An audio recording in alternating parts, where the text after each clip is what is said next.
We love getting your questions, so we want you to keep them coming via Facebook, Twitter, and on our webpage. Who knows, we might just answer your question here in the studio audience next. Welcome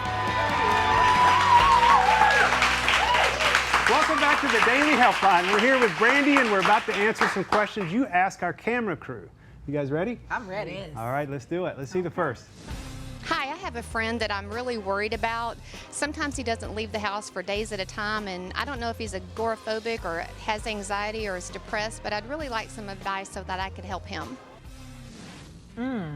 Okay, so this is a tough one. I wish I had some more information, because what I really want to know is, has he always been this way, or is this something that's new? Now, if he's always been this way, perhaps he's just one of those people that don't like to leave the house, and unfortunately, those people really do exist. But if this is new behavior that you're noticing, the easiest thing to do is just have a conversation with them. To be able to say, hey, listen, I noticed that things are different, and I wonder what's going on with you. Because sometimes people need help, but they just don't know what to do about it. And so you may be the motivator, and you may be able to say, okay, so let's talk about some of the things that you're dealing with. What does it feel like for you? And perhaps you can spend some time saying, well, if it's something really serious, perhaps we should talk to a provider. And it's really just about being a friend. It's about leaning in, not avoiding the hard questions. Let them know that you're concerned, and then figure out which direction to go in from there. I agree. This could be a bigger issue. Yeah. It could be a clinical issue. It could be depression. Right. It could be anxiety. Regardless, I think you need some help to help this person. So, I mean, I would suggest professional support, but if they're not willing to do that, then I would get professional support for yourself. Because like Spirit said, we can't, that's a hard one to answer in a minute.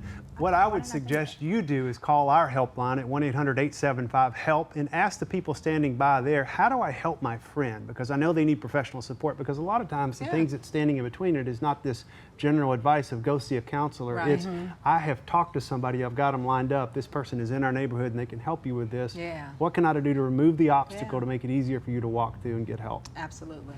Couldn't agree more. What do you think? Well, I've definitely been in deep depression before, and I didn't want to leave my house. I didn't want to leave my room, and I really felt that I needed love. You know, I needed friends. I needed my family to come and you know, kind of pump me up and get me energized to get out and do stuff. And it sounds like depression to me. Yeah, so were you hoping that somebody would pull you out when you were there? Absolutely. In that space, you do need people that love you and that want to see you get better. Yeah. You know, depression is It's a hard thing, and it's very dark. And so I've been in that space quite a few times in my life. So how I've gotten through it is I've had family and friends to kind of pull me out, just like, you know, she's trying to help her friend. That's right. Yeah. Be that friend. Support is everything. Okay, let's look at another question.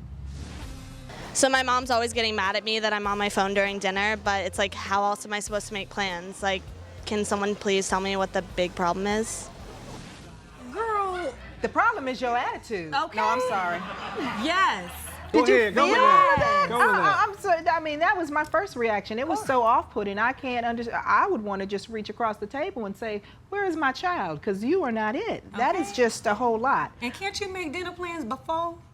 See, and that's the responsible. There you go. And this is the thing. If you want your child to if you want your parent to treat you like an adult, then you got to act like an adult. You can't show up like a child in the relationship. So it's maturity. And you know, and I gotta say this, because this is not just a child thing. This happens across the board, especially in this technologically savvy age.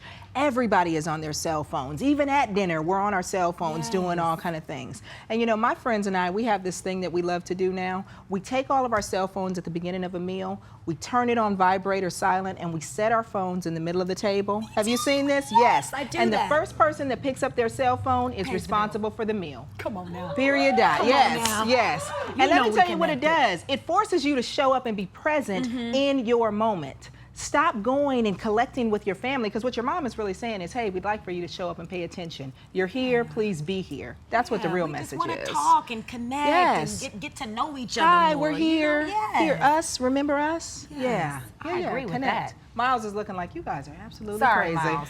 No, I totally agree too. But I mean, I don't know how she makes that jump. I don't know that you could tell a teenager. How old do you think she is? Oh, She she's looks grown about enough. 17. She's old enough to know that that's not how you deal with your mom. Okay, well maybe she could hear it. My first thought was just telling her to improve her attitude so she can act like adult and speak to her mom. It ain't gonna work. Yeah, I get it. I get it. It still needs to be said though. It does need to be said. I totally agree. I think you need to have a conversation with your mom, because it does sound like you're coming from this little wounded kind of place where she's not going to be able to hear anything you say. So this would be a good lesson for you to start learning right now.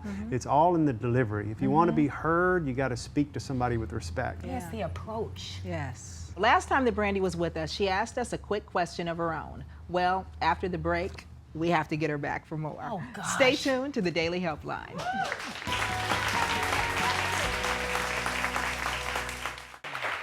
We love getting your questions, so we want you to keep them coming via Facebook, Twitter, and on our webpage. Who knows, we might just answer your question here in the studio audience next.